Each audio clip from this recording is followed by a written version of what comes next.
There are nights in history when time itself seems to hold its breath, when the stars above dim, as if unwilling to witness what is about to unfold. The last night of October in the year 1981 was one such night. Across Britain, the wizarding world slept uneasily beneath the weight of war. For 11 years, a shadow had stretched over it. Lord Voldemort, the Dark Lord, whose very name could silence conversation and still the heart. Under his reign, fear was not merely an emotion, it was a language everyone had learned to speak. Families vanished, children grew up without laughter, trust became a relic of another age. And yet, even in the darkest era, whispers of hope persisted. Prophets spoke of cycles, the rise and fall of tyrants, the death that births renewal. But one prophecy, uttered in a haze of candlelight and dread by a trembling seer, would ignite the final act of this war. It spoke of a child born at the end of July, a child with the power to destroy the Dark Lord. The prophecy was never meant to be heard, yet fate, ever cruel, ensured it reached Voldemort's ears. He, the master of fear, became afraid. In that fear, he set his course toward destiny. That night, in a small cottage in Godric's Hollow, a young couple prepared their infant son for bed. James and Lily Potter were barely more than children themselves, bright, brave, and endlessly defiant. They had defied Voldemort 3 times before, and love was their only shield left. Outside, the air was still. Inside, the walls glowed with warmth, a family's laughter, the soft babbling of a baby unaware of the war he had inherited. But evil is drawn to such light. And so, as thunder rolled across the sky, the Dark Lord came. He needed no army, no declaration. His arrival was silence, an unnatural quiet, broken only by the whisper of wind through the keyhole. The door splintered. The world changed. James Potter fell first, wandless, unprepared, but unyielding. His sacrifice was not measured in time, but in intent. Upstairs, Lily stood before her child, wand trembling in her hand, pleading for mercy. Voldemort offered none. Yet when he raised his wand to strike, the oldest magic of all, love freely given, intervened. The curse rebounded, a scream tore through the house, and in the sudden stillness that followed, the most feared wizard in the world was gone. From ruin came miracle. A baby sat crying amid the wreckage, untouched but for a scar, a lightning bolt carved across his forehead. The mark was not just flesh, it was a wound in destiny itself.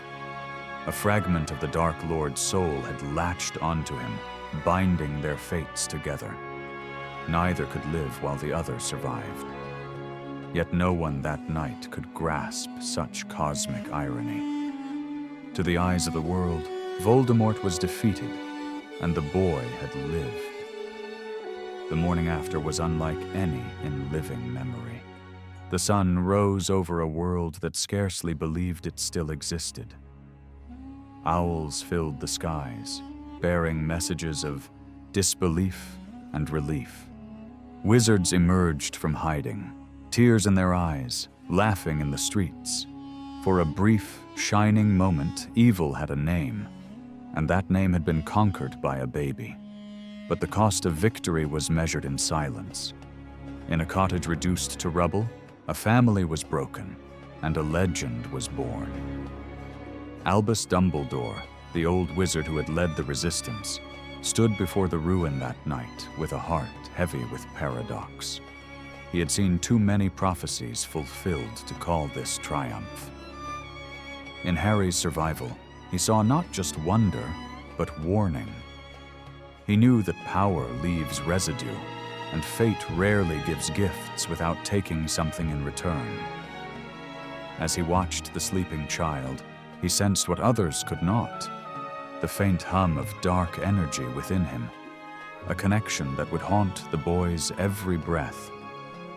But for now, that truth would remain unspoken. Dumbledore made his choice, a decision that history would judge for centuries. To protect the boy, he placed him in the care of the Dursleys, his last living relatives. They were Muggles, ordinary people with ordinary fears, and they would never understand him. Yet perhaps, Dumbledore reasoned, it was in that very ordinariness that safety lay. On a quiet street under the orange glow of lamplight, he laid the sleeping child on a doorstep, along with a letter that explained everything and nothing. The wind stirred. The scar glinted faintly under the stars. And as the old wizard disappeared into the mist, the world shifted once more. From that moment, a myth began to take root. In pubs and parlors, people spoke the name Harry Potter as though it were a spell itself, a charm against fear. The boy who lived, they called him. Songs were written, stories exaggerated, his name carried on the lips of those who needed to believe in miracles again. Yet, in truth, the boy grew up unaware of it all, hidden in plain sight, beneath a staircase, in a house that would never call him its own. The war had ended, but its echo had not. The remnants of Voldemort's followers scattered into shadows, clinging to hope that their master would return. In dreams and nightmares, whispers of the Dark Lord's fall twisted into prophecy anew.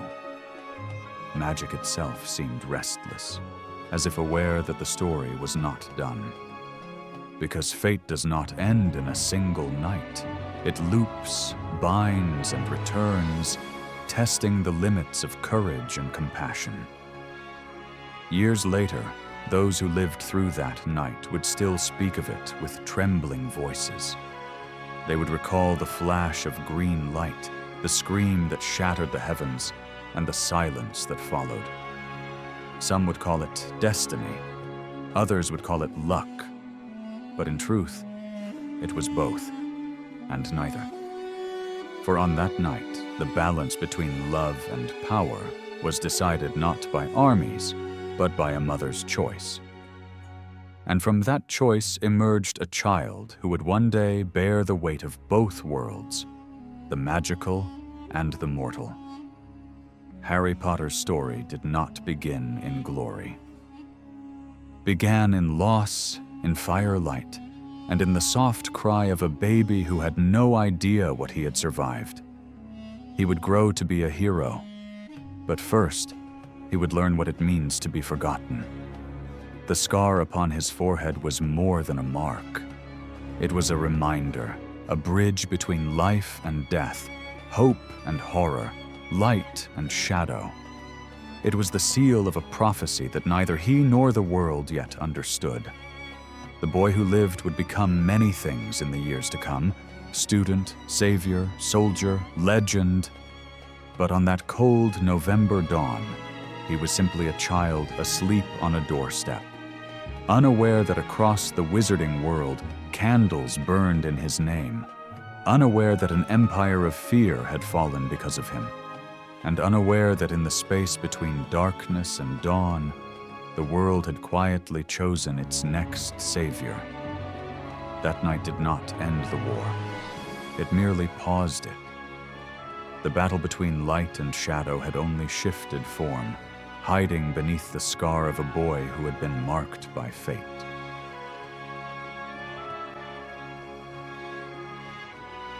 There are worlds so vast and powerful that they reshape the galaxy.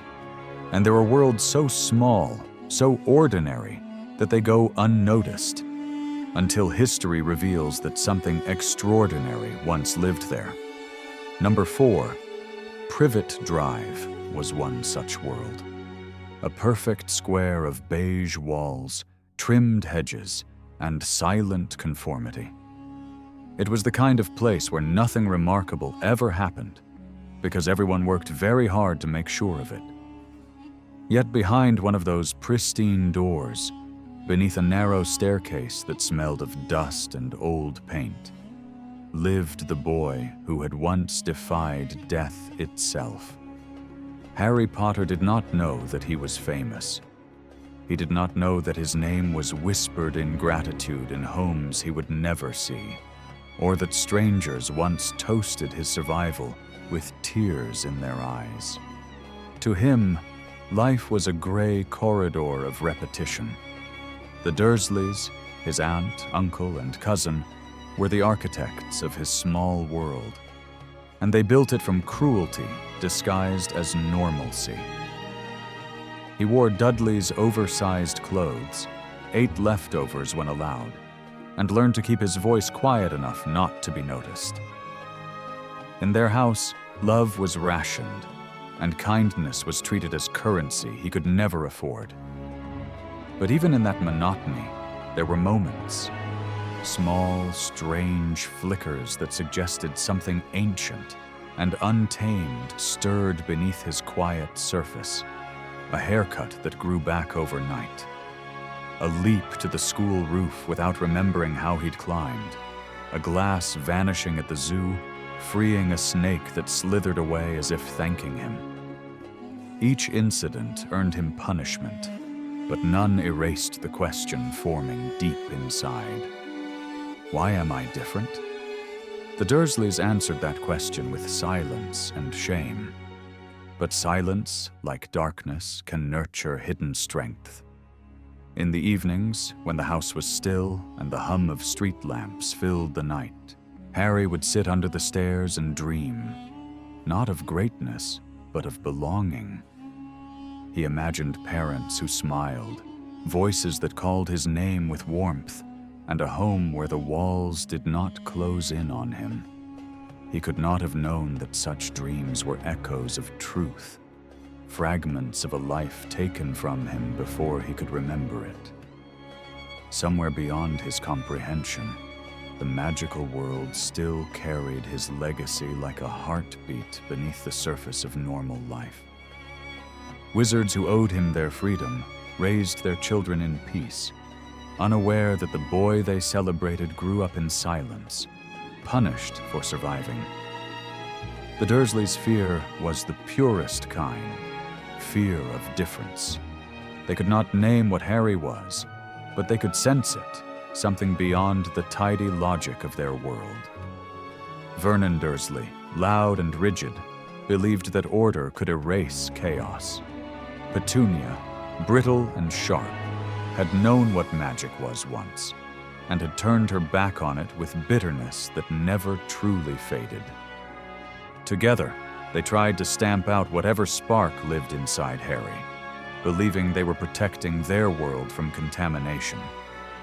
But the more they tried to suppress him, the more his destiny quietly gathered strength. For destiny has patience. It does not rush what it knows cannot be avoided. Years passed in that dull suburb, and Harry learned the rules of invisibility. Keep your head down. Speak only when spoken to. Expect nothing.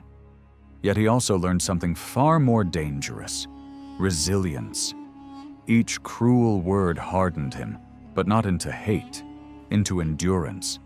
He began to find small victories in simple things: a stolen moment in the sun, a meal shared with no one noticing, the comfort of a dream unbroken. Unbeknownst to all, these were the first lessons of a hero. Not how to wield a wand, but how to survive without one. Beyond Privet Drive, the magical world moved on. Voldemort was gone, or so they believed. The wizarding community rebuilt, celebrated, and forgot. But magic has memory, and it does not forget its promises. Strange forces began to stir. Rumors of dark creatures moving in places thought safe, of omens and flickers of returning dread. Those who had fought in the war felt unease they could not name. Somewhere in their hearts, they sensed that the story was not over. And the key to that story, the fulcrum upon which fate would turn again, was sleeping beneath the stairs of a Muggle house. When letters began to arrive, thick parchment sealed in green ink, It was as if the world itself remembered him. But before that day, Harry's life was defined by shadows. The Dursleys treated his existence as a mistake they could not correct. Birthdays came and went without candles. His name was an afterthought, spoken mostly in irritation. Yet in his solitude, Harry became something extraordinary without knowing it. He learned empathy from absence, courage from fear, and hope from hopelessness. These qualities would one day separate him from those who sought only power. In the mythology of heroes, there is always a hidden childhood, a crucible of obscurity before the light. Achilles was hidden among maidens. Arthur was raised unaware of his birthright. Luke Skywalker tended vaporators on a desert world, dreaming of distant stars. Harry Potter's desert was a cupboard. His stars were the few he glimpsed through the window above the sink. Yet destiny watched, waiting for the moment when he would be ready to see that his pain was not punishment. It was preparation. By the time he turned 10, Harry had become a paradox, a child forgotten by the world, yet the center of a story that shaped it. He could not know that every slight, every rejection, every night spent wishing for something more was sculpting the heart of a boy who would face gods and monsters. The cupboard beneath the stairs was not a prison. It was a cocoon. Inside it, the legend of the boy who lived was being remade into something far greater. The boy who endured. Years later, when he would look back on those hidden years, he would not remember the pain most vividly. He would remember the stillness, the way the morning light crept under the door, the hum of the refrigerator that became his companion, the feeling that the world outside was vast, mysterious, and waiting. He would realize that even in the smallest of places, destiny had been whispering his name. Because heroes are not born in the moments they are celebrated. They are born in silence, in hardship, in the quiet corners where no one is watching, and in the most ordinary house on the most ordinary street. A boy once slept beneath a staircase, unaware that the entire world was holding its breath for him to awaken.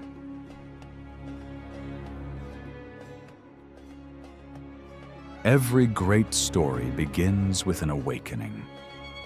For Harry Potter, it arrived in the form of a letter, a simple envelope of yellowed parchment, sealed with crimson wax, and the insignia of a world he had never known. It came not as a whisper, but as an interruption to the dull monotony of his hidden life.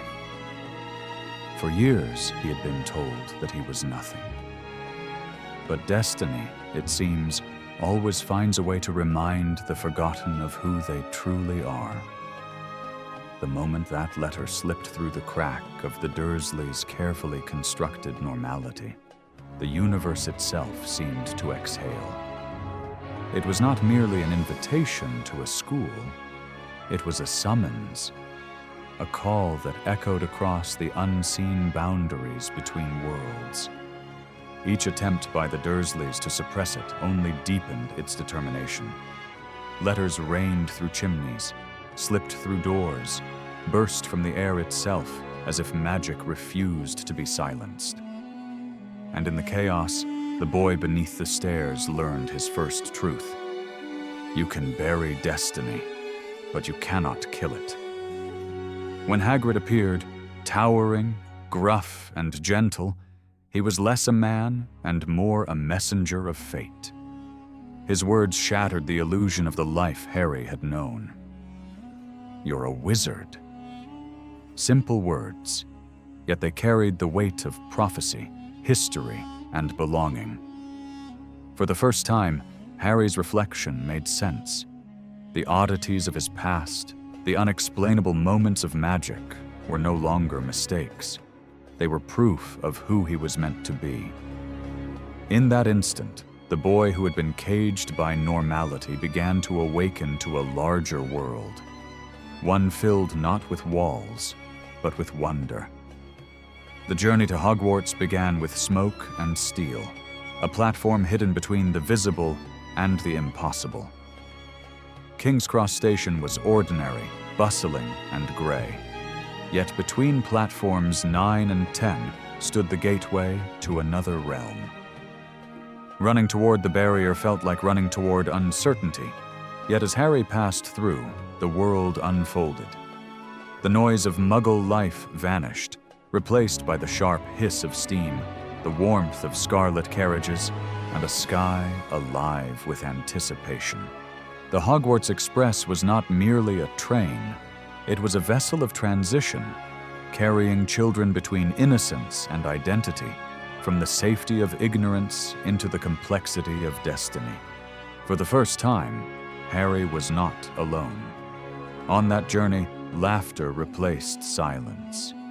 He met friends who would define the shape of his life. Ron, whose loyalty burned brighter than his insecurities, and Hermione, whose brilliance was guided by a heart that valued truth above pride. In them, Harry found what had been missing all his life: belonging. It was friendship born not from convenience, but from shared discovery, from standing at the threshold of a world vast enough to hold both wonder and danger. When Hogwarts appeared on the horizon, cloaked in mist and moonlight, it seemed less a school and more a living entity. Its towers pierced the clouds like ancient sentinels. Its windows glowed with warm light, as though the castle itself was alive, watching, welcoming, and remembering. To those who entered, it offered not just education, but revelation. Within its walls, portraits whispered, staircases shifted, and ghosts carried the stories of those who had come before. For Harry, each corridor was a question about who he was, where he came from, and why the world already seemed to know his name. The Great Hall was a cathedral of magic. Candles floated above a sea of golden plates. The ceiling mirrored the heavens, alive with stars and swirling clouds. When the Sorting Hat rested upon his head, time seemed to pause. It looked within him and saw both light and shadow. It saw courage and anger, compassion and fear. It saw the trace of the boy who had survived death and the whisper of the darkness that had marked him. The hat hesitated, for inside Harry lived the potential for both heroism and ruin.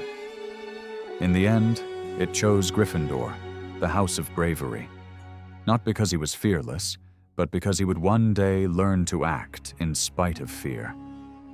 Life at Hogwarts was a revelation of contrasts. Lessons in transfiguration and potions, broomsticks soaring through the autumn sky, secret passages behind tapestries, and friendships forged under starlight. Yet beneath the enchantment, shadows lingered. Whispers of a forbidden corridor. A name, Voldemort, that sent chills through even the bravest hearts. And a sense that the world Harry had entered wasn't free from the darkness that had taken his parents. It was a place where magic mirrored emotion, where one's inner turmoil could summon storms or light the way through them. The discovery of the Mirror of Erised revealed to Harry the first great truth about himself. When he stood before its glass, he saw not power or glory, but love, the family he had lost. In that reflection, he understood the cost of his survival.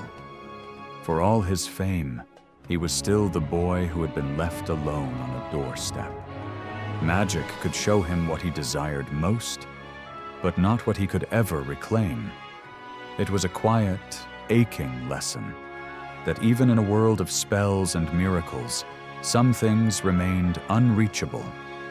As the year unfolded, Harry's name, once a symbol, began to take on meaning. He was not just the boy who lived. He was a student, a seeker, a friend. Yet he was also a magnet for forces older than he could imagine. He began to sense that Hogwarts itself was testing him, drawing him towards something hidden, something ancient that had waited for his arrival. The castle, like destiny, never revealed its purpose all at once. It whispered in dreams, in corridors, in the shifting patterns of light across the stone. By the end of his first year, Harry had found a world that both healed and haunted him. He had discovered not only magic, but identity, and with it, the burden of legacy. The castle had shown him friendship, courage, and wonder, but it had also shown him that the line between good and evil was fragile, even within the walls meant to protect him. And so, as the last candles burned low and the train carried him back to the world that once rejected him, Harry felt something new, not just belonging, but purpose. The letter that had summoned him to Hogwarts had not simply opened a door to magic. It had awakened the heart of a boy destined to change the world. For in learning who he was, he had begun the slow, unstoppable process of becoming who he must be. Hogwarts was not a refuge, it was a forge. And within its ancient walls, the boy who had been marked by fate began to become the legend that destiny demanded.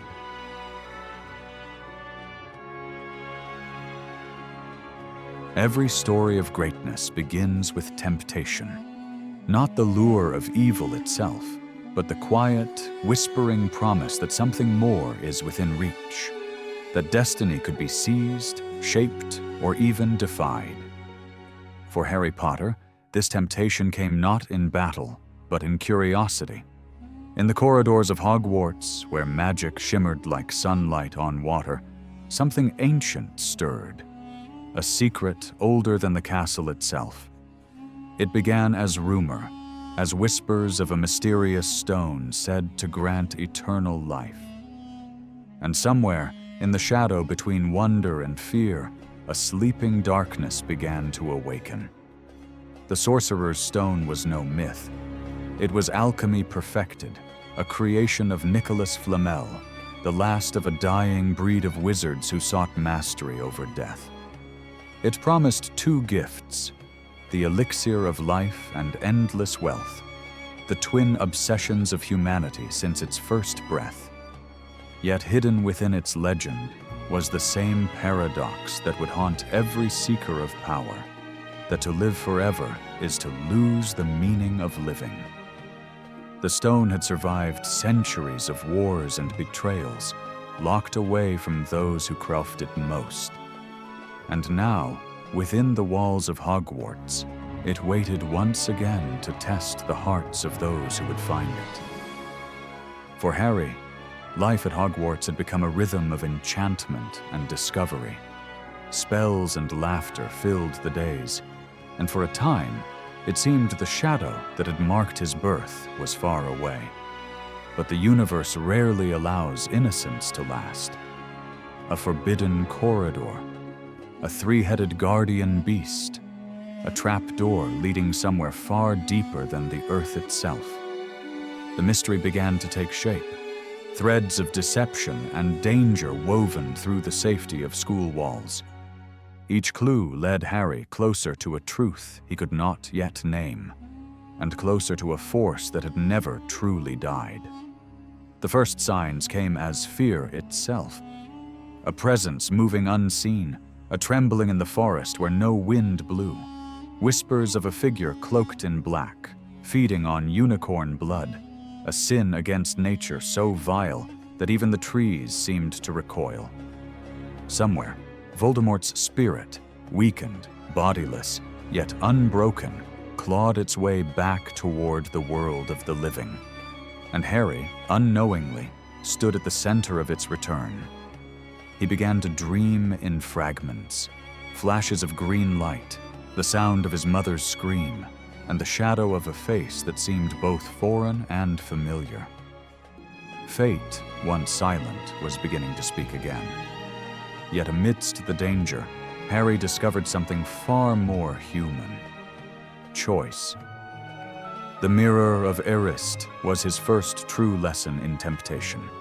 It showed him not the world as it was, but as he most desired it to be.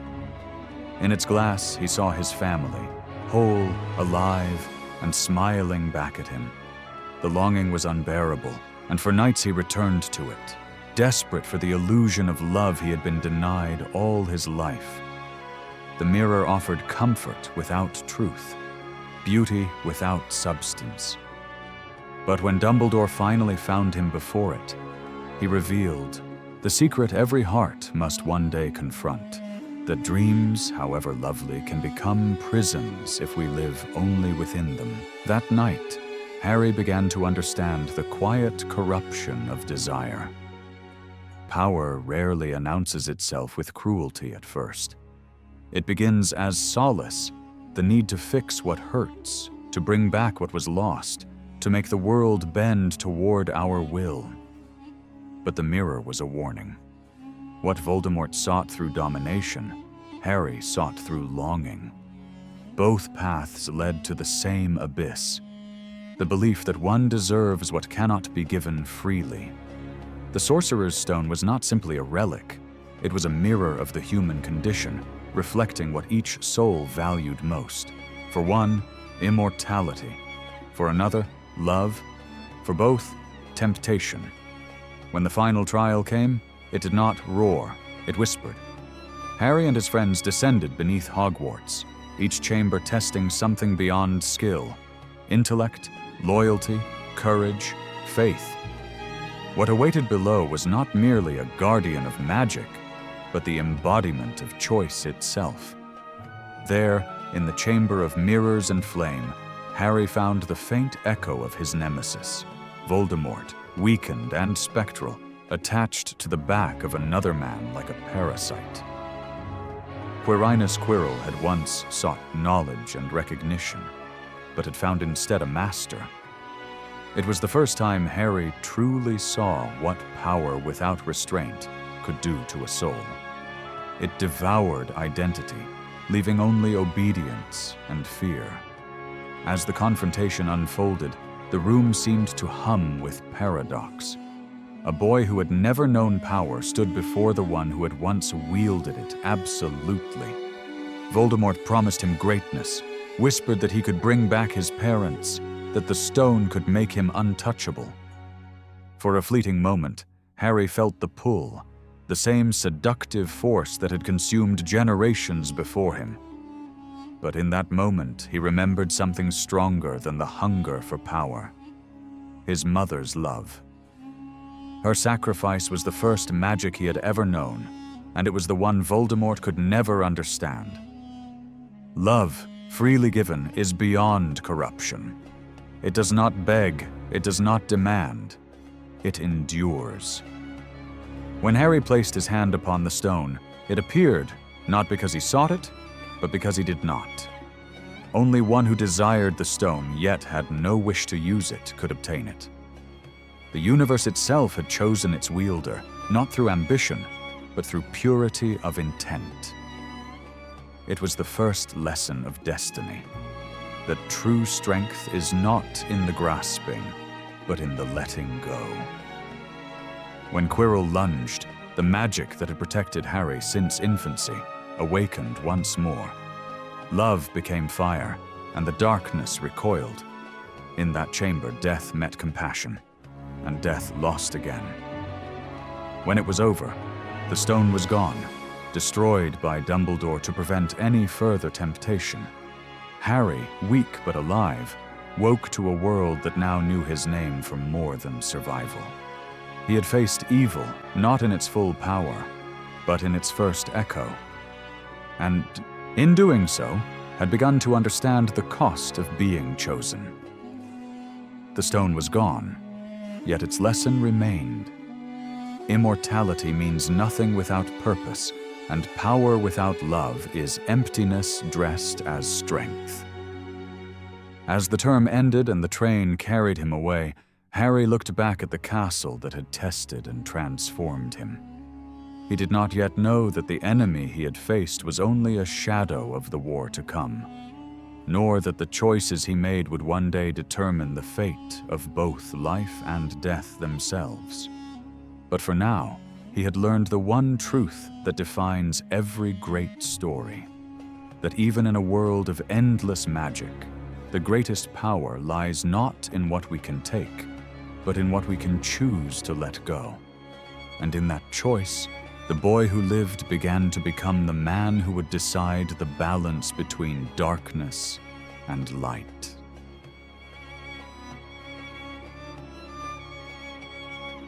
There are moments in history when the past refuses to stay buried, when the walls that once held laughter begin to whisper again, carrying voices that should no longer exist. At Hogwarts, those whispers began as something faint, a hiss behind the stone, a chill in the corridors, a sense that the castle itself had begun to remember something terrible.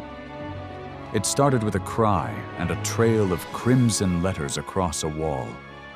The Chamber of Secrets has been opened. Enemies of the air, beware. Fear spread faster than magic. The once safe fortress of learning turned cold with suspicion. Students glanced over shoulders. Professors whispered in corridors. Even the portraits seemed uneasy, as if they too could feel the return of something ancient and hungry. For Harry, it was not merely fear that gripped him, it was recognition. The whispering voice in the walls spoke a language no one else could hear. It was not just a sound. It was a call. The legend of the chamber was older than any living wizard. It spoke of Salazar Slytherin, one of Hogwarts' founders, who believed that magic should be pure, that only those of wizarding blood deserved to learn it. The others disagreed, and he left behind a legacy carved in stone, a hidden chamber beneath the school, sealed until his true heir returned to cleanse Hogwarts of those he deemed unworthy. It was myth, dismissed by generations as fantasy. But myths have a way of waiting. And now, after centuries, Slytherin's shadow was awake again. Each attack came with terror. Students found paralyzed, lifeless but not dead, as if frozen by the gaze of something monstrous. The school divided itself into camps of suspicion, pure blood against Muggle-born, house against house. Fear tore through friendships and trust.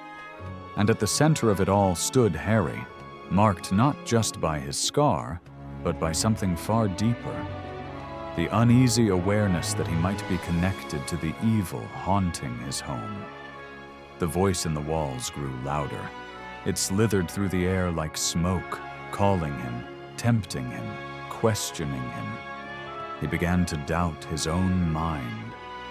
Was it possible that he too carried darkness within? That the boy who once defeated Voldemort could now be his reflection? The discovery that he could speak Parseltongue, the language of snakes, only deepened his dread. Around him, whispers rose, that he was the heir of Slytherin, that his fame was a lie. And though his friends believed in him, even Harry could not escape the feeling that fate was leading him somewhere dark. In time, the mystery unraveled not through power, but through persistence, through the stubborn bravery of children who refused to surrender to fear. Hermione's intellect, Ron's loyalty, and Harry's unshakable courage carried them toward the truth hidden in the heart of the castle. The entrance to the chamber revealed itself in the most unlikely of places. A girl's bathroom haunted by the ghost of a girl who had died decades before. Her name was Moaning Myrtle, and her story was the first clue to the truth. She had died staring into eyes she could not bear to see. Beneath Hogwarts, the world changed. Stone gave way to serpentine carvings, and air turned thick with age. The Chamber of Secrets was a tomb, a cathedral built to worship fear. And waiting within it was not merely a monster, but a memory.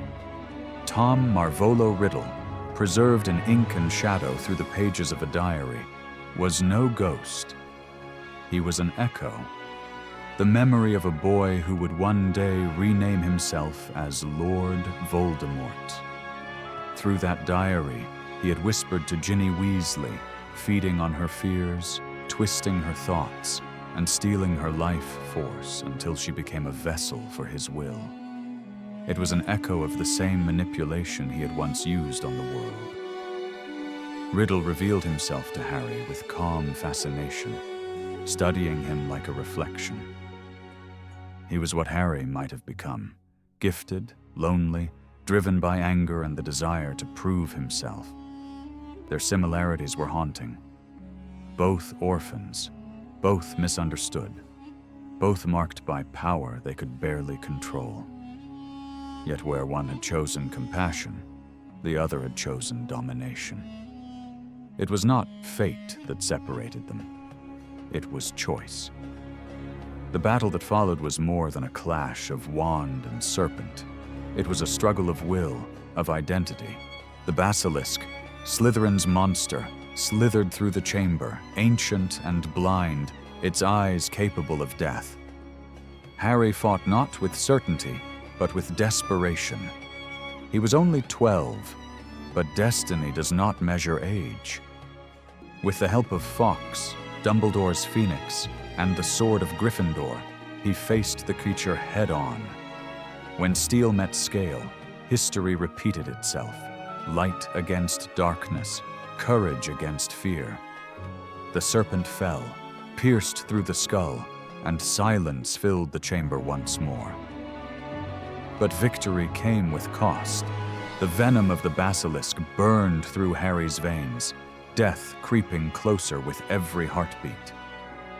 In his final moments, he looked to the fallen diary, the source of all the pain, and plunged a fang into it.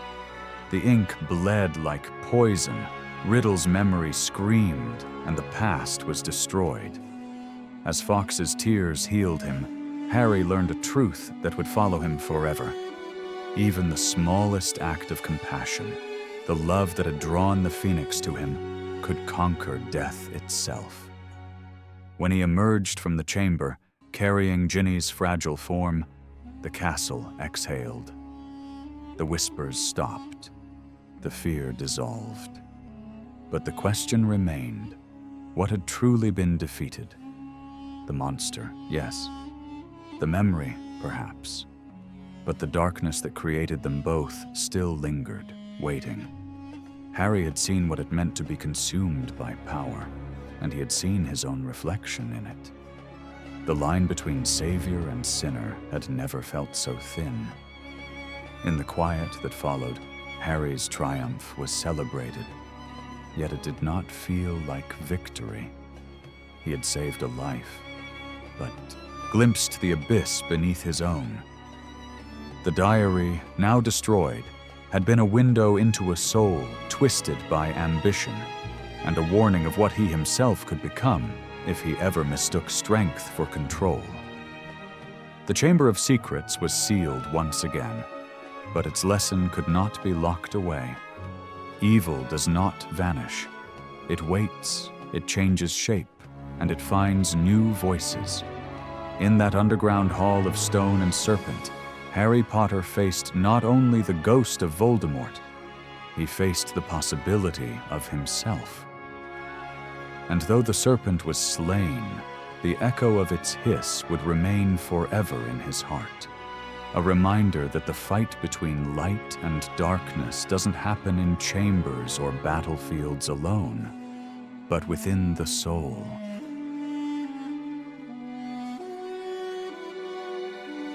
Every story of light carries within it a shadow, and sometimes that shadow is not born from the enemy, but from those we thought we understood.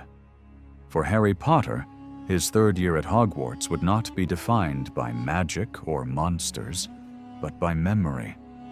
It began not with triumph, but with a whisper of fear. News of an escaped prisoner, a name once spoken only in dread: Sirius Black. The wizarding world trembled. Black had been one of Voldemort's most devoted followers, or so they believed. A murderer who had betrayed the Potters to their deaths and slaughtered his own friend in cold blood. His name carried the echo of war, the ghost of a conflict that had ended but never truly healed. The Ministry warned that he was coming for Harry, that he sought to finish the work his master could not. And as Dementors, soulless guardians of Azkaban, arrived to protect the school, Hogwarts itself seemed to shiver beneath their presence. They brought with them more than fear. They brought memory. Each time Harry felt their approach, the screams of his parents filled his mind once more. But the truth, as always, was never as simple as the story told. Beneath the surface of fear and rumor, a different tale was waiting to be uncovered. One of friendship twisted by betrayal, of trust broken and misunderstood. This was the year when Harry's past began to speak to him, and when he would learn that even the dead do not always tell the whole story. Sirius Black was no phantom of the night. He was flesh and blood, and his escape was not madness, it was purpose. 12 years in the cold despair of Azkaban had not broken him. It had sharpened him, kept him alive through the single truth he clung to. He was innocent. The true betrayer still walked free, hidden behind the mask of cowardice. But Harry did not know this. All he knew was the story he had been told. The same story the world believed. That the man who had once been his father's closest friend had handed them to death. Each step through that year drew Harry deeper into the labyrinth of his own history. The world he thought he knew began to fracture. His father was no longer a saint carved in legend, but a boy once full of arrogance and fire. His mother, kind and brilliant, had loved those who stood against cruelty even when the world mocked her for it. And Sirius, this name, this ghost, hung between them all like an unfinished sentence. The truth finally revealed itself, not through power, but through confrontation. In the shadowed walls of the Shrieking Shack, past and present collided. Sirius stood before Harry, hollowed by years of torment but alive with defiance. Every instinct in Harry screamed for vengeance, for the blood of the man who had taken everything from him. But then, the story changed. Sirius's eyes held not malice, but grief. And from the dark corner of the room emerged another ghost of the past. Peter Pettigrew, trembling, deceitful, the one who had betrayed the Potters and framed his friend to save himself. In that instant, Harry's world shattered and reformed. The villain became the victim. The coward became the killer. The truth tore through the illusion, revealing that justice in the wizarding world was often blind, and that even heroes could be condemned by those who could not see beyond fear. For the first time, Harry looked upon the face of real betrayal, not the act of an enemy, but the corruption of trust by someone too afraid to stand for what was right. It was then that Harry learned the hardest lesson of all. Vengeance is easy. Forgiveness is harder. Standing before Pettigrew, wand raised, he had every right to end the man's life. But he did not. He chose restraint, not for the sake of mercy, but because killing him would not bring his parents back. It would not heal what had been lost. In that choice, Harry stepped closer to the man he was meant to become. The cycle of hatred had been broken, if only for a moment. But the past was not done with him. Time itself intervened. The night that followed bent the rules of reality, twisting backward upon itself as Harry and Hermione used a time-turner to rewrite fate. They saved 2 innocents, Buckbeak, the condemned hippogriff, and Sirius, the fugitive wrongly accused. It was as though the universe itself acknowledged the error of its own judgment, granting them a fleeting chance to restore balance. Watching his own future self cast the Patronus, a brilliant stag born of love and memory, Harry realized that the light he had seen that night was never his father's spirit returning. It had been him all along. The power he had sought was already within him, waiting for belief. And when Sirius flew into the night upon Buckbeak's back, the world remained unchanged to those who did not know the truth. The Ministry still called him a criminal. The world still called him a murderer. But for Harry, the shadows had shifted. The man he had once hated was now the last link to his parents, the godfather who carried their laughter and courage within him. Their bond, though brief, was more powerful than any spell. For the first time, Harry had something he had never known: family. Yet even in victory, the lesson lingered. Pain is not erased by truth. It is transformed by it. The sins of the past remained, but now they belonged to understanding, not vengeance. Harry had learned that history is never as clean as good and evil, that every betrayal is born from fear, and that sometimes justice hides behind misunderstanding, waiting for those brave enough to uncover it. As the train carried him home that summer, the wind against the window whispered of freedom and loss in equal measure. The Dementors were gone. The threat had faded. But Harry's heart was no longer the same.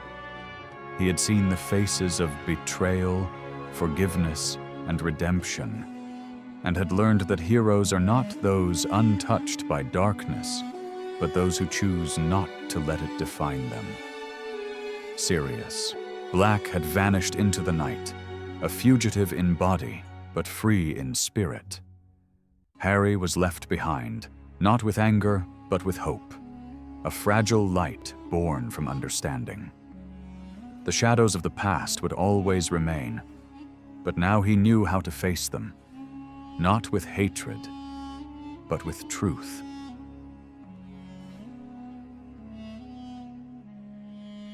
There are moments when childhood ends not through time, but through terror.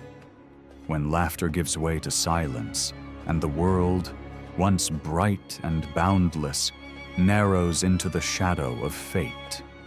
For Harry Potter, that moment began not in darkness, but in light, with fireworks, cheers, and the promise of glory. The Triwizard Tournament had returned, a contest older than memory, meant to unite the great wizarding schools in friendly rivalry. But beneath the applause and spectacle, destiny stirred, quiet, patient, and hungry. The year began with excitement that masked unease. The wizarding world was still healing, still pretending that the darkness of the past had truly been defeated. But evil does not die. It only sleeps. And in its sleep, it dreams. The tournament was meant to be a celebration, a symbol of peace after decades of fear. But in truth, it became an open door, a stage upon which destiny would reveal its cruel design. When the Goblet of Fire blazed to life and cast out the names of the champions, the air crackled with anticipation. Victor Krum of Durmstrang, Fleur Delacour of Beauxbaton, Cedric Diggory of Hogwarts. 3 names, 3 schools, 1 contest. And then a 4th, impossible, unwanted, undeniable: Harry Potter. His name emerged from the blue-white flame like a verdict. Confusion swept the hall, followed swiftly by suspicion. He had not entered himself.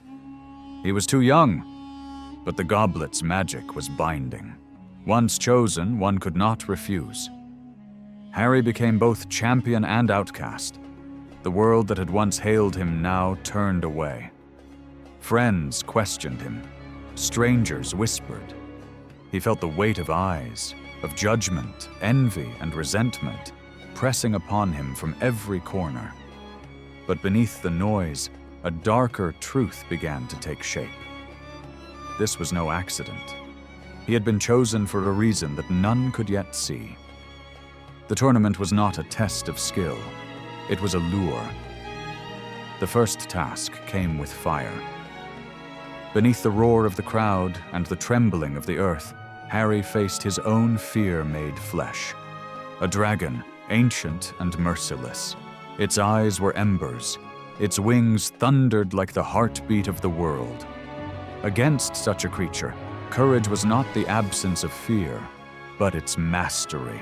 With broomstick in hand, Harry soared, not away from danger, but through it.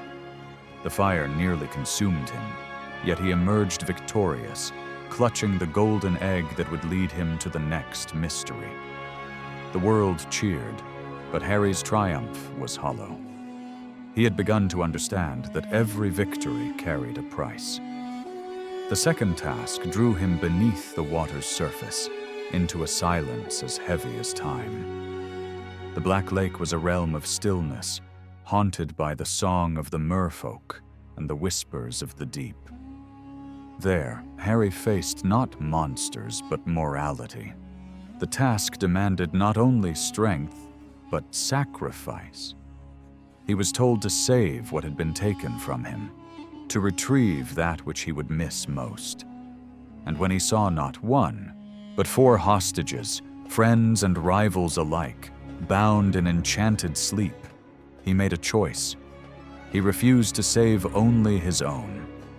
In risking disqualification to protect others, he proved that compassion was his truest magic. The third task unfolded within a labyrinth. Tall hedges towered above him, closing out the stars.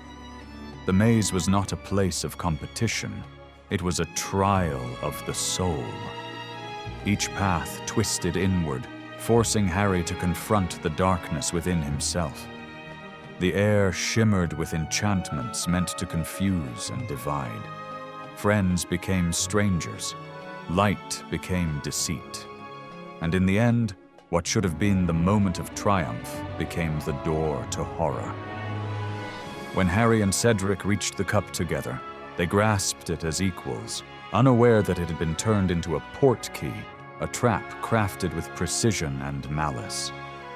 The world shifted, the cheers vanished, the graveyard awaited. It was not a battlefield, it was an altar. Cold mist rose from the tombs, and the air itself seemed to mourn. Harry's scar burned as though the lightning within it had awakened. He was not supposed to be here, yet fate had never asked his permission. From the shadows, figures emerged, Death Eaters, masked and silent, their loyalty as ancient as their cruelty. And there, upon the ground, a small bundle of bone and ash, the thing that had once been Voldemort, awaited resurrection. What followed was not spellcraft, but sacrilege, a ritual of rebirth fueled by betrayal and blood. Wormtail, trembling with devotion and guilt, performed the act. The bone of the father, unknowingly given, the flesh of the servant, willingly taken, and the blood of the enemy, freely shed, the ingredients of immortality. When the cauldron erupted in flame, death itself seemed to draw breath again. From the smoke rose the shape of a man, twisted by his own ambition, Lord Voldemort reborn. It was in that moment that Harry truly saw evil, not as shadow or legend, but as flesh. Voldemort's voice was cold and deliberate, each word a weapon. His followers fell to their knees, their joy perverse, their faith absolute. Harry stood alone, bound and helpless, the living reminder of the only failure their master had ever known. And then, Voldemort gave the order. Cedric Diggory, the innocent who had stood beside Harry as friend and equal, was struck down with a flash of green, No ceremony, no hesitation, just a body falling into dust and silence. The spell that killed Cedric ended more than a life. It ended an era, the age of innocence, the illusion that peace was permanent, that safety was real, vanished with that single act. When Voldemort turned his wand upon Harry, the prophecy began to breathe again. But destiny has always favored those who stand when all else falls. Against impossible odds, Harry fought back. Wand met wand, and the connection between them revealed something ancient, the echo of twin cores, the shared essence of life and death. Intertwined, the spirits of those Voldemort had murdered rose from the mist, fragments of love, memory, and protection, shielding Harry long enough to escape. He returned to Hogwarts not as a victor, but as a messenger. The tournament had ended, but the true war had begun. The world looked upon the lifeless form of Cedric Diggory and refused to believe the truth. Denial was easier than fear, but Harry knew. He had seen what others could not, that evil had a face again, and that history was preparing to repeat itself. That night, the boy who had once been celebrated as the boy who lived became something else entirely. Not a symbol of triumph, but a witness to tragedy. The prophecy was no longer a story told in whispers. It was a debt the world would soon be forced to pay. Fire, blood, and death had reshaped the boy into a survivor once more. And though the world would try to forget the graveyard, its silence would echo across generations. The sound of innocence dying and destiny awakening to take its place.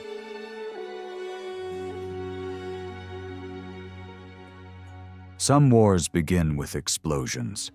Others begin with silence. The return of Voldemort was not announced by armies or banners, but by the quiet refusal of the world to believe it. After the graveyard, after the blood and the echo of death, Harry Potter returned with a truth too terrible to speak, and found a world that would rather mock him than listen. Peace, once celebrated, had become an illusion people refused to surrender. And in that denial, darkness found its greatest ally. The Ministry of Magic, swollen with pride and fear, declared Voldemort's resurrection a lie. To admit it would mean admitting their failure, that evil had never truly been vanquished. So instead they waged war not against the Dark Lord, but against the boy who dared to tell the truth. Newspapers turned his name into a weapon. Attention seeker, they called him. Delusional. The boy who had survived death was now a symbol of discomfort, a reminder that safety was a dream. And so, the world turned away. But some had seen this before. They remembered the First War, the whispers, the disappearances, the corruption that spread like smoke. These were the old warriors, the ones who had already bled for the cause. Dumbledore gathered them once more in secret, reviving an ancient alliance that had existed long before the Ministry's comfort. They called themselves again the Order of the Phoenix.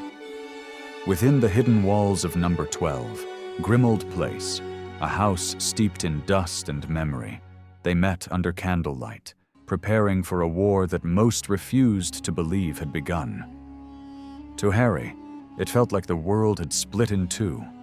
There was the world that pretended, and the one that prepared. The Order spoke in whispers, planning in shadows. But Harry was still a child in their eyes, watching from the doorway, desperate to understand the cause that had claimed his parents' lives. The truth he sought was given sparingly, as though knowledge itself were too dangerous. Yet ignorance had already made him a target. At Hogwarts, safety had become surveillance. The Ministry, fearful of Dumbledore's influence, sent a spy in pink, Dolores Umbridge. Behind her sugary smile lay a cruelty that masked itself as order. She transformed the school into a regime of rules and punishments, rewriting the very purpose of education. Defense against the dark arts became an exercise in obedience. Knowledge was forbidden. Questions were treason. For the first time, Hogwarts, the place that had once felt like home, became a cage. But youth has a way of resisting control. From the ashes of repression, rebellion was born. In the hidden corners of the castle, Harry and his friends formed their own order, Dumbledore's Army. It was not an army of soldiers, but of students who refused to surrender their right to fight back. They trained in secret, learning spells of defense and courage, transforming fear into skill. Within those meetings, Harry found something the world had tried to take from him: purpose. He was no longer just the boy who lived. He was a teacher, a leader, a spark. Yet even as he grew in strength, he grew in burden. The scar upon his forehead became a window, linking him to Voldemort's mind. Through dreams and flashes of agony, he saw what the Dark Lord saw: the rise of armies, the torture of innocents, the slow tightening of fear across the wizarding world. The connection was both a curse and a weapon, and it began to erode the boundaries of his mind. He could no longer tell where his thoughts ended and Voldemort's began. The same power that had once saved him now became a passage through which darkness could whisper. Isolation became his companion. The world that had once celebrated him now feared his name. Friends doubted him. Adults patronized him. Only a few understood the weight he carried: Sirius, whose recklessness masked years of imprisonment and pain; Remus Lupin, the weary scholar of lost wars; and Hermione and Ron, who refused to leave his side even when loyalty became dangerous. But even their faith could not silence the growing storm inside him. The anger at being used, doubted, and deceived. It was not just Voldemort Harry was fighting anymore. It was the system that had chosen denial over truth. The Ministry hunted Dumbledore. Newspapers smeared the Order. And the few who dared to speak the truth found themselves silenced or vanished. The wizarding world had become its own enemy, poisoning itself from within. This was not a war of spells, but of belief. And belief, Harry learned, was far harder to defend. When the vision came of Sirius tortured within the Department of Mysteries, it was more than a dream. It was a trap woven with emotion, designed to lure him where Voldemort wanted him most. Fueled by fear and desperation, Harry gathered his friends and rushed to London. What awaited them was no rescue, but revelation. Beneath the Ministry, in the Hall of Prophecy, he discovered the truth that had shaped his life: that neither he nor Voldemort could live while the other survived. He was not just a symbol, he was a condition of fate. The battle that followed was chaos: youth against death, courage against inevitability. The Order arrived in time to save them, but not without loss. In the whirlwind of spells and shattered glass, Sirius fell, struck down by his cousin, Bellatrix Lestrange, his laughter fading into silence as he disappeared beyond the veil. For Harry, it was the final blow. Hope, so fragile, was torn from his hands. In that instant, he learned what it truly meant to lose family, not to death, but to the cruelty of destiny itself. When Dumbledore faced Voldemort within the Ministry, it was not victory that followed, but exposure. The world could deny no longer. The truth stood in the open. Voldemort had returned. the ministry's silence collapsed under the weight of reality. Yet for Harry, there was no triumph, only exhaustion. The cost of truth had been too high, and the war he had tried to warn them about had only just begun. By the end of that year, Harry was no longer the boy the world once imagined. The innocence of childhood, the thrill of discovery, the safety of Hogwarts, all of it was gone. What remained was resolve. He had seen how fear twists truth, how power corrupts, how silence kills, and within him, something hard and unyielding took root, a leader not born of glory, but of grief. The Order of the Phoenix had been reborn, but so had the war. Not with the sound of armies marching, but with a boy standing alone in the ruins of belief, ready to face the darkness that had once been denied. The prophecy was no longer hidden. The choice was no longer distant. The world was awake again, and this time it would burn.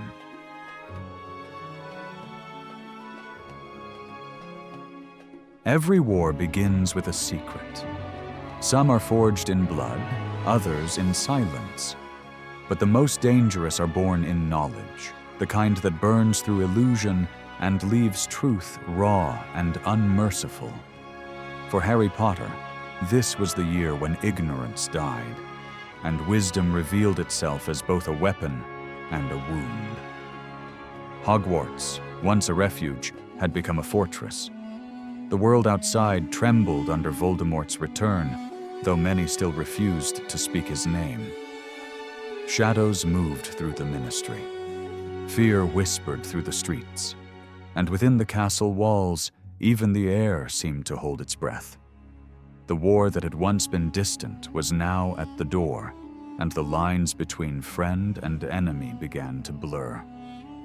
Dumbledore, older now, frailer, summoned Harry to his side, not as a student, but as an heir to knowledge he could no longer withhold.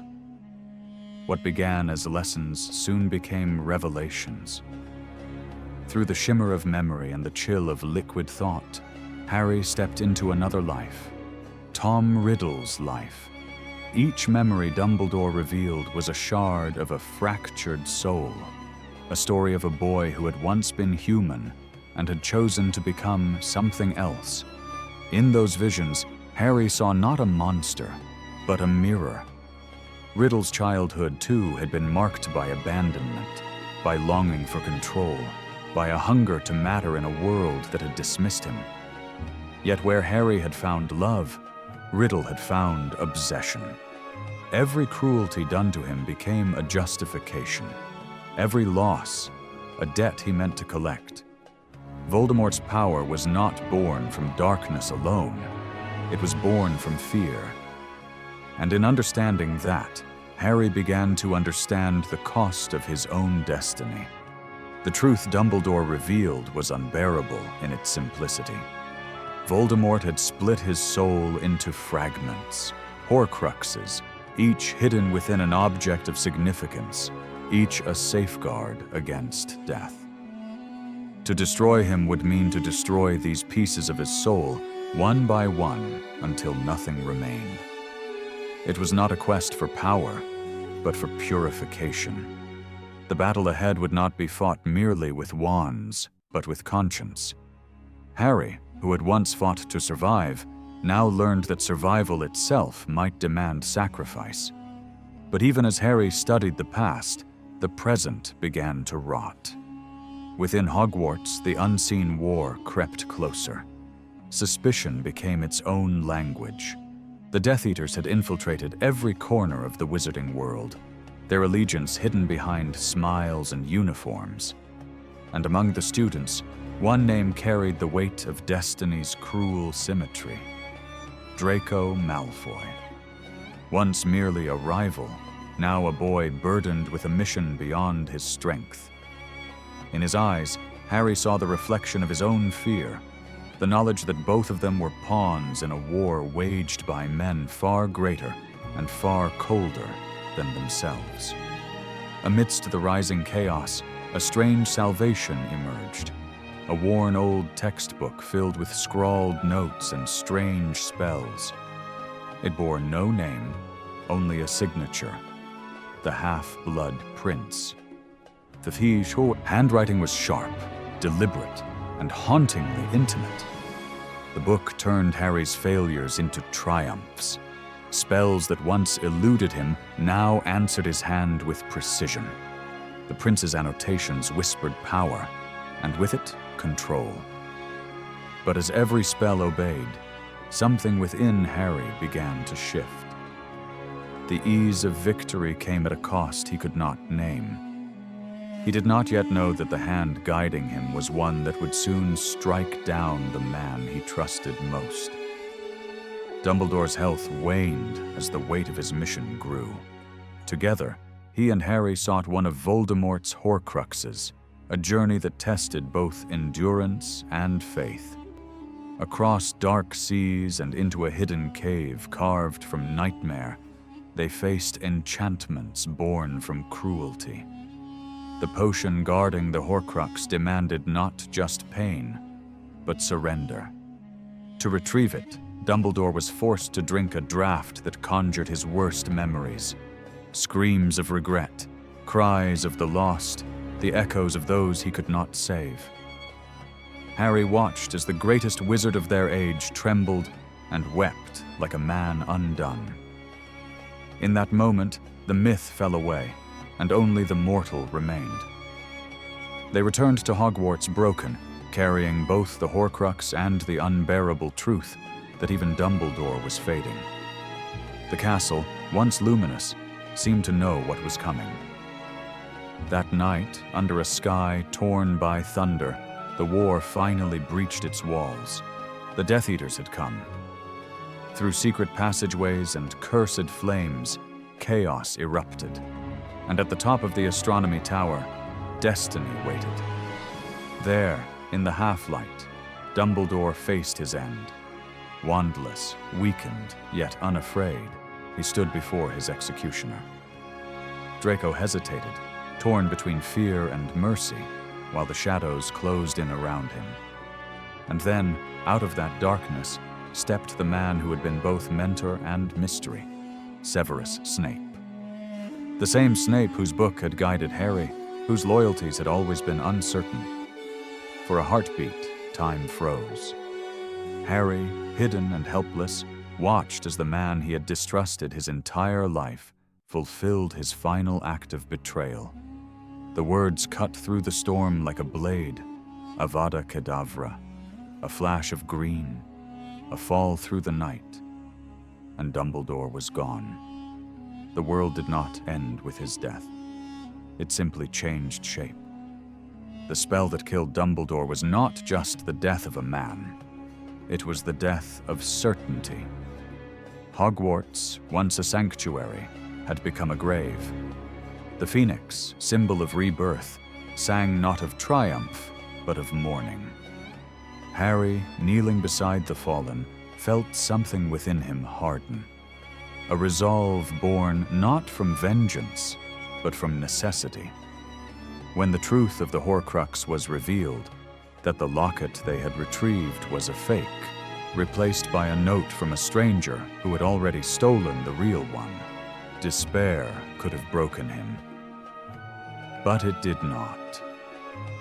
Dumbledore's death, though devastating, left behind more than sorrow. It left purpose. The time for protection was over. The war would no longer be fought in classrooms or shadows. Harry buried the boy who had once believed in safety that night, the one who had sought guidance, waited for rescue, or hoped for the wisdom of elders to light his path. What rose in his place was something else, a leader forged not by power, but by loss. As dawn crept over the shattered turrets of Hogwarts, the world itself seemed to hold its breath. Voldemort had regained his full strength. The Ministry had fallen to corruption. The Order had been broken. But within the ashes of Dumbledore's death burned a single defiant truth. knowledge could not be killed. And though it was heavy, though it hurt to carry, Harry would bear it alone if he had to. The student had become the general, and the war, at last, had truly begun.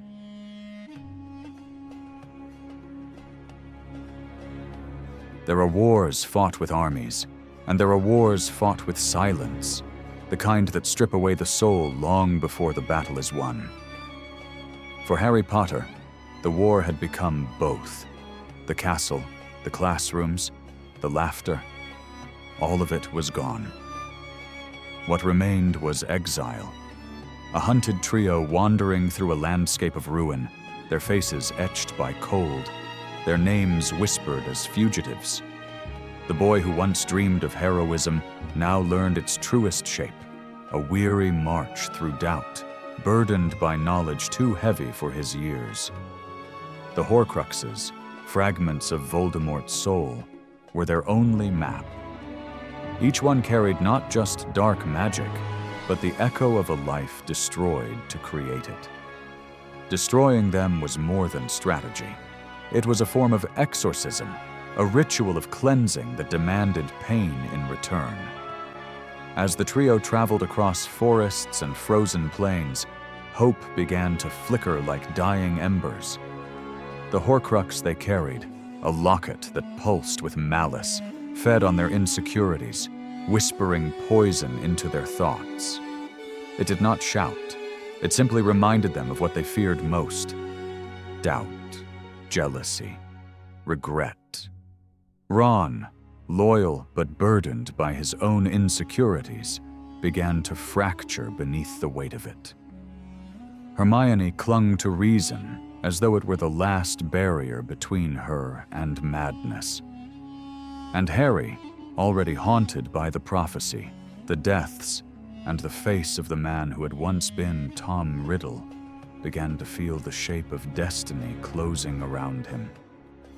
The locket's voice was subtle, seductive. It did not lie, but it magnified every wound until friendship itself began to splinter. When Ron finally left, disappearing into the night, it felt less like betrayal and more like the inevitable collapse of something stretched too thin. The winter that followed wasn't marked by time, but by absence. Each day was a repetition of hunger, cold, and silence. Yet in that silence, Harry began to dream. Strange visions of a symbol carved in stone, of a wand older than history, of a legend whispered through centuries, began to pull at the edges of his mind. It was Hermione who found the tale written in an ancient book, the tale of the three brothers. It told of three men who once met death itself on a lonely road. One asked for power and received the Elder Wand, a weapon unmatched in battle. Another asked for resurrection and was given a stone that could summon the dead. The last asked for invisibility and received a cloak that hid him from death until his time was truly over. These were the Deathly Hallows, the relics of mortality itself. At first, the story seemed like a myth, a fairy tale meant to teach humility. But Harry could not shake the feeling that the tale was more than legend. As he traced the symbol, a circle within a triangle crossed by a line, he realized it was not new. It had been hidden in plain sight, on tombstones, in books, and on the locket of Luna Lovegood's eccentric father. Myth and reality began to blur. The idea took root that somewhere, scattered across the world, lay three artifacts capable of mastering death. For a boy who had spent his life living beneath its shadow, the promise was intoxicating. The quest for the Hallows became both revelation and temptation. To Harry, the Hallows seemed like destiny's answer, a way to defeat Voldemort not through luck or sacrifice, but through mastery. Yet Hermione warned him that chasing such power would make him no different from those who had fallen to it. Her words were born of reason, but reason faltered before the ache of loss. Every time Harry remembered his parents, Sirius, Dumbledore, everyone death had stolen, the temptation deepened. He began to understand what Dumbledore had once feared, that the pursuit of victory could turn even love into obsession. The path ahead was marked by both death and deliverance. When Ron returned, drawn by guilt and guided by a mysterious light, it was not as the same boy who had left. Together they destroyed the locket, and in its destruction came revelation. Each Horcrux carried a piece of Voldemort's humanity twisted beyond recognition, a fragment of his refusal to die. As the locket split open, the air filled with a cry that wasn't sound, but soul, the agony of something once human finally being undone. In that moment, Harry began to grasp the truth behind Voldemort's power. Immortality was not strength, it was disfigurement. Their journey led them to Xenophilius Lovegood, whose obsession with the Hallows bordered on madness. Through him, the pieces of the myth began to converge. The Elder Wand, said to pass from master to master through death, had already been claimed. The Resurrection Stone, lost, perhaps forever. And the cloak, the very same one Harry had carried since childhood, passed down unknowingly through generations. The realization struck like lightning. The Hallows were not just symbols, they were real, and one of them had been his all along. But truth rarely brings peace. It brings choice, and choice brings consequence. The Deathly Hallows were not gifts to be wielded, but tests to be understood. Dumbledore, who had once sought them himself, had learned too late that the only way to conquer death was to accept it.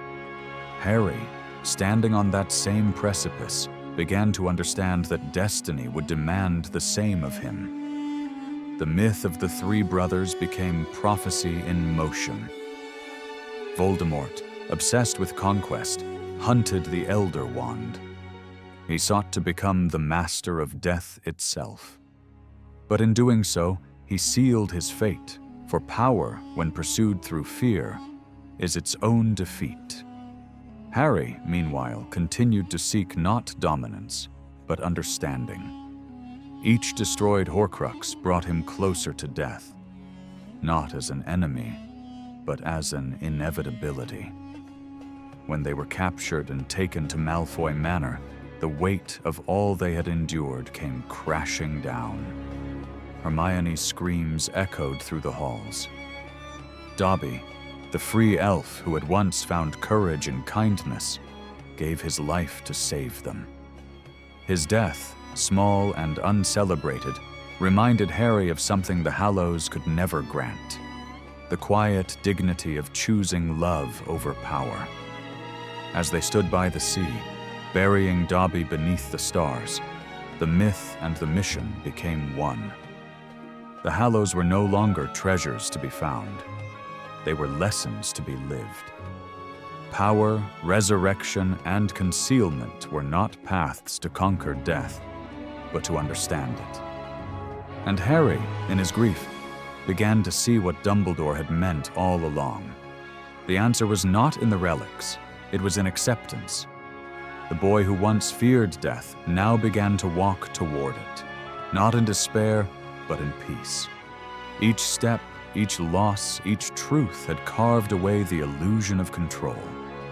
The Hallows promised mastery, but in the end, their true gift was wisdom, the understanding that to conquer death, one must first stop running from it. And so, as the wind carried the scent of salt and ash, Harry looked upon the grave of a friend and whispered the truth that would guide him into the final act of destiny. The master of death is not the one who escapes it, but the one who greets it willingly.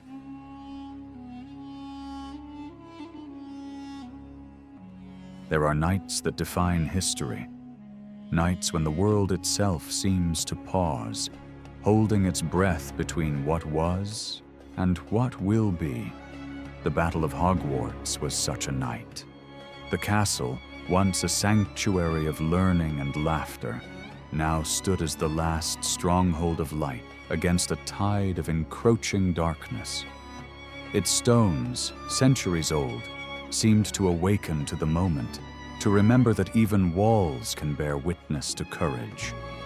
The war that had haunted generations had finally come home. Outside, the night was heavy with silence. Then came the sound of marching, an army of the dead and the living, bound by fear, greed, and devotion to a single name.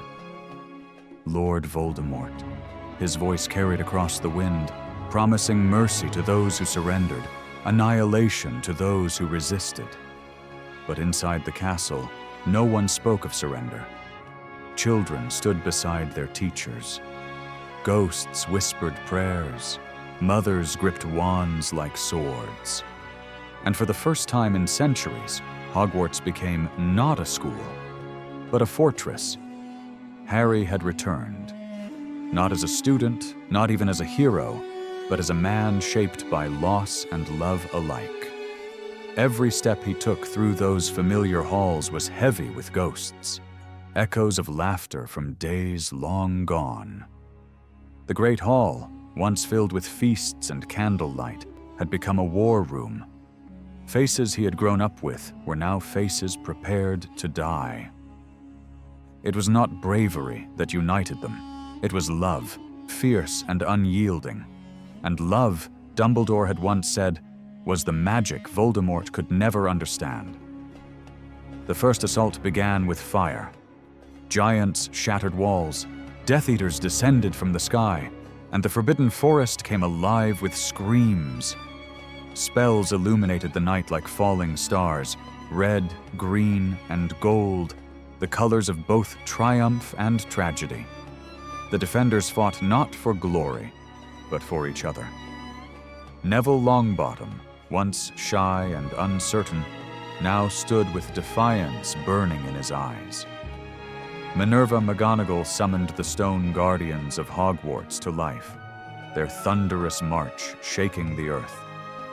Even the House Elves joined the fight, led by Kreacher, wielding kitchen knives as if they were ancient blades.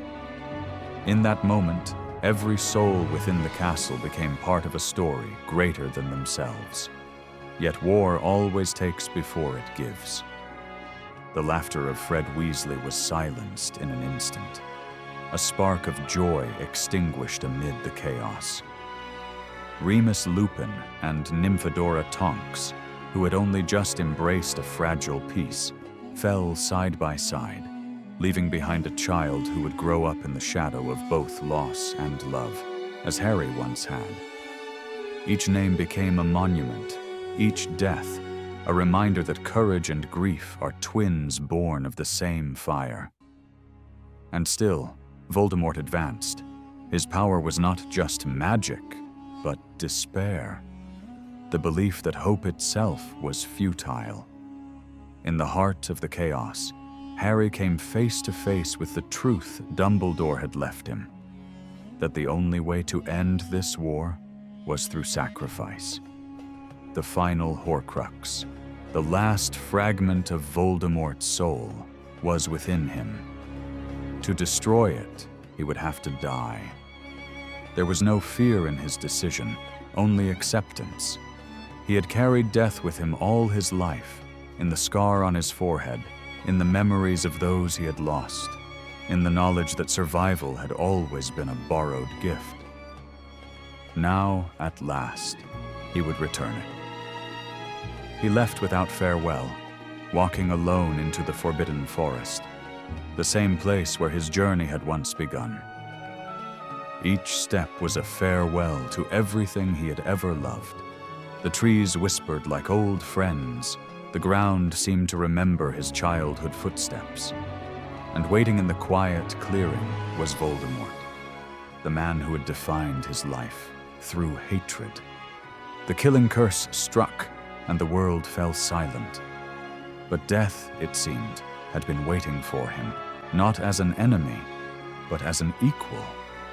In that brief space between worlds, Harry met Dumbledore once more, not as a student to a teacher, but as one soul to another. Dumbledore's eyes held both sorrow and pride, and his words were simple. Do not pity the dead, Harry. Pity the living, and above all, those who live without love. In that moment, Harry understood. Death was not defeat, it was release, and because he had faced it willingly, it had no claim on him. When he opened his eyes, he was alive. The forest still burned, the war still raged, but something had changed, not in the world, but in him. Voldemort's curse had destroyed the peace of his soul within Harry, not Harry himself. He was free, both from fear and from fate. Returning to the castle, Harry moved unseen among the living and the dying. The great hall was filled with silence now, the silence of aftermath. The dead lay in rows, wrapped in sheets, surrounded by the quiet weeping of the living. There were no victors here, only survivors. But survival itself was victory. The final confrontation was not a duel of strength, but of truth. In the courtyard, surrounded by ruin, Harry faced Voldemort one last time.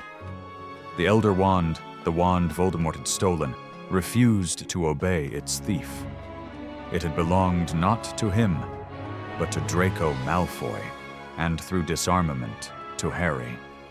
In that instant, the weapon of death turned upon its master.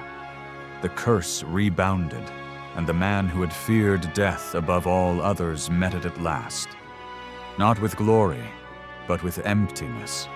His body fell as silently as a leaf. The Dark Lord was gone.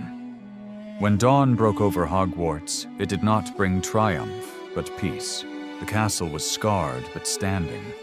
The sky, once lit by fire, now carried the first pale light of renewal. Students and teachers, soldiers and ghosts gathered together not in celebration, but in remembrance. For every name lost, there was a story, and every story was proof that love had outlasted fear. Harry stood among them, no longer the boy who lived, but simply a man who had loved, lost, and chosen to stand when it mattered most. The war had not made him a legend. It had made him human.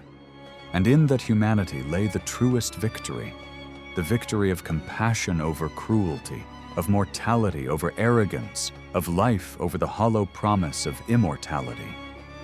The night the world stood still had ended, and from its ashes, the dawn of peace began to rise.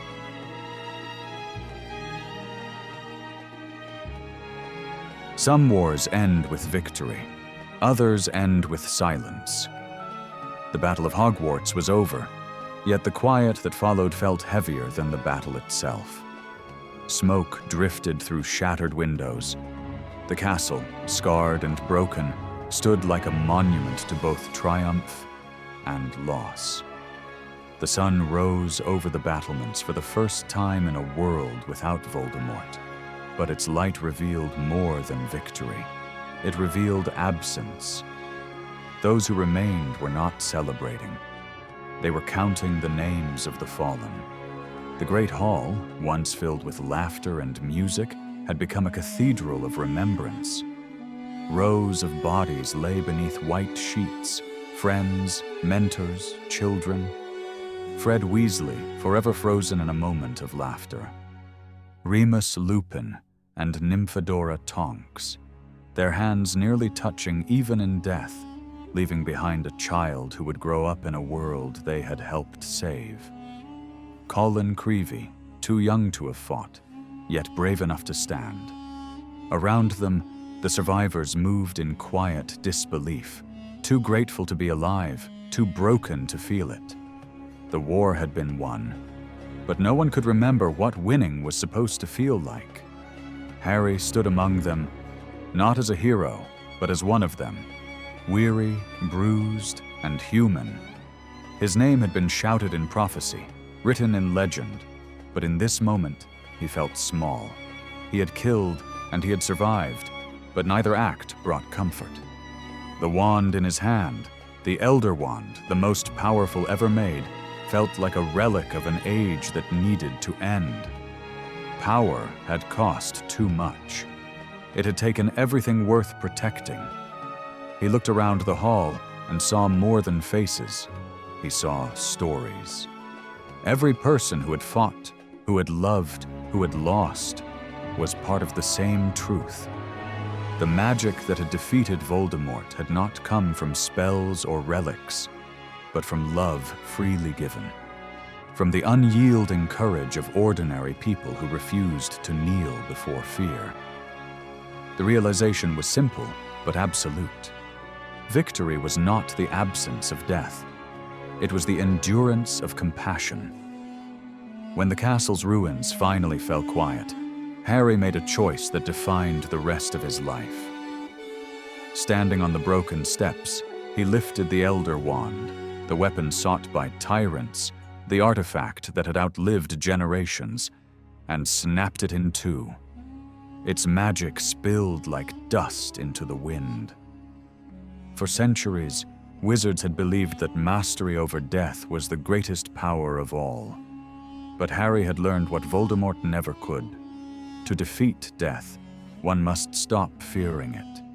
He buried the pieces deep in the ground, where even memory could not reach.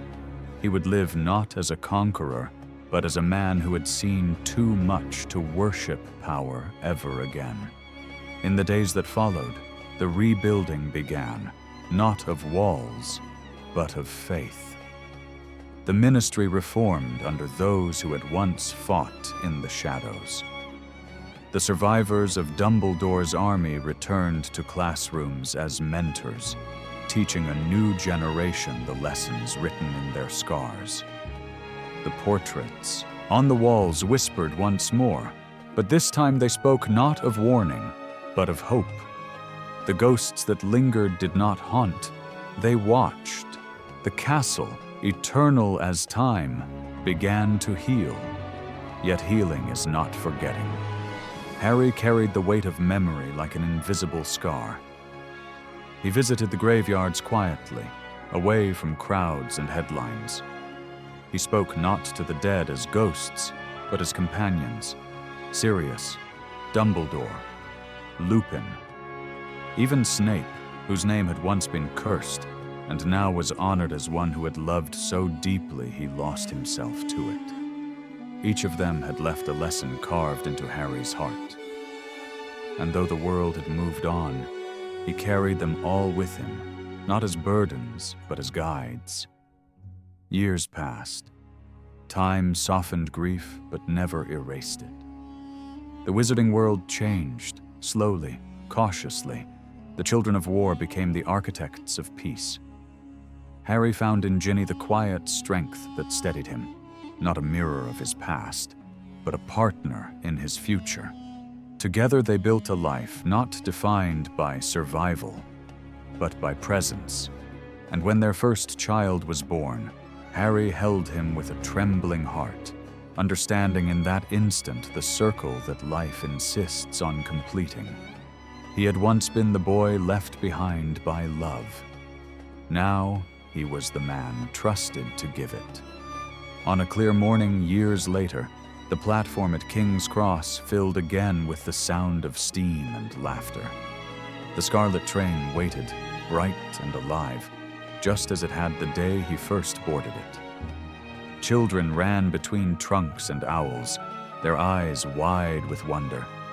Parents watched with pride and nostalgia, hearts caught between endings and beginnings.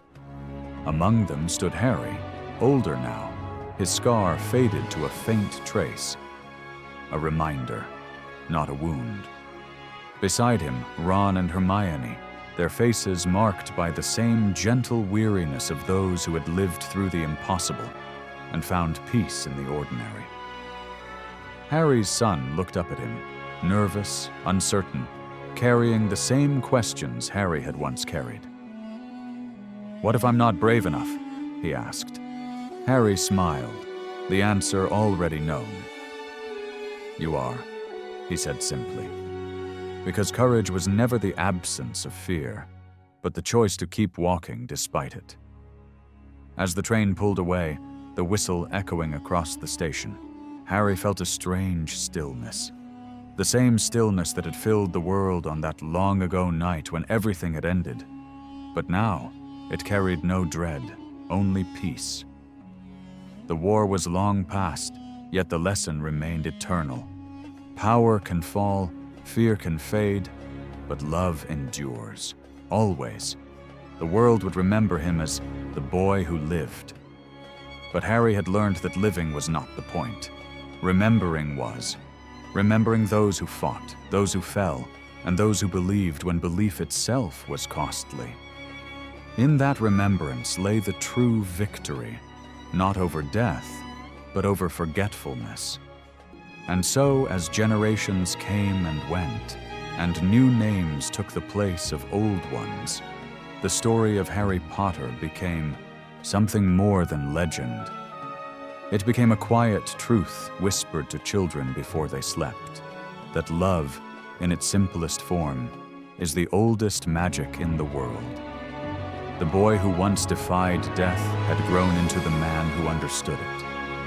And in that understanding, the world finally found peace.